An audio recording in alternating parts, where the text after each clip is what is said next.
how do you, as Foreign Minister of India, explain this when you're dealing with your Quad ministers in particular, as well as others? Well, look, I actually made 2 points. One, how the world is changing. It is rebalancing. It is less Euro-Atlantic. I don't think everybody gets that. I think old habits die hard. I mean, very candidly, there are still people in the world who believe that their definition, their preferences, their views must override everything else. So, since you mentioned this specific example, I don't know how familiar people are with what was said at the Munich conference. Essentially, Mr. Soros said India is a democratic country, but he doesn't think the Prime Minister of India is a Democrat. By the way, a few years ago, in the same conference, I was there at that time, he actually accused us of planning to strip millions of Muslims of their citizenship, which of course didn't happen. It was a ridiculous suggestion. But you have to understand what this actually means. I could take a view that the individual in question, Mr. Soros, is a old, rich, opinionated person sitting in New York who still thinks that his views should determine how the entire world works. Now, if I could only stop at old, rich and opinionated, I would put it away.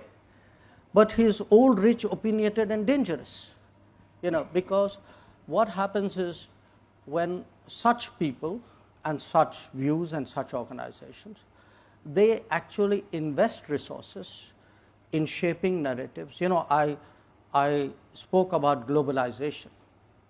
Now, what globalization does is it actually creates lot of the seamlessness of globalization, which creates all the opportunities, also allows narratives to be shaped, money to come in, foundations to go about their agenda. Now, in this particular case, I mean, it is very clear that he has very strong political preferences. He actually thinks that, I mean, doesn't matter that this is a country of 1.4 billion people, we are almost there, whose voters decide how the country should run. He actually thinks, well, if, and again, I cite him as an extreme example, okay, but there are other, manifestations of this in different countries, where people like him think an election is good if the person we want to see wins. If the election throws up a different outcome, then we actually will say it's a flawed democracy. This to my and the beauty is all this is done under the pretense of advocacy of open society, of transparency, etc.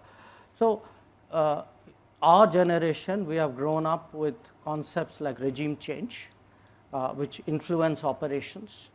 Now, you can call it what you will. I mean, to me, this really looks the same, with a gloss of some kind of do-goodism on it. So, for me, it's actually necessary today that we have today a serious conversation on democracy. When I look at my own democracy, I mean, I have today a voter turnout which is unprecedented, electoral outcomes which are decisive, electoral processes which are not questioned. We are not one of those countries where after the election somebody goes to arbitrate in court. Okay? We don't have any hanging chads either.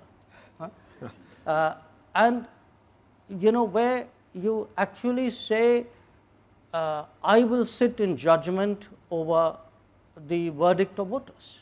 Now, my sense of democracy is the voters are supposed to decide. And it worries us because, look, we are a country which went through colonialism. We know the dangers of what happens when there is outside interference in whatever guise. in your politics. If you do this kind of scaremongering, like millions of people will be deprived of citizenship, it actually does real damage to our societal fabric, because somebody out there believes you, and you don't leave it to accident, by the way, you back it up with an operation. So you create that kind of fear psychosis, and then you use that to validate your original judgment. So I do think today, between, you know, whose democracy, whose globalization, why, you know, the transparency of how global processes work, these are real issues which need to be debated.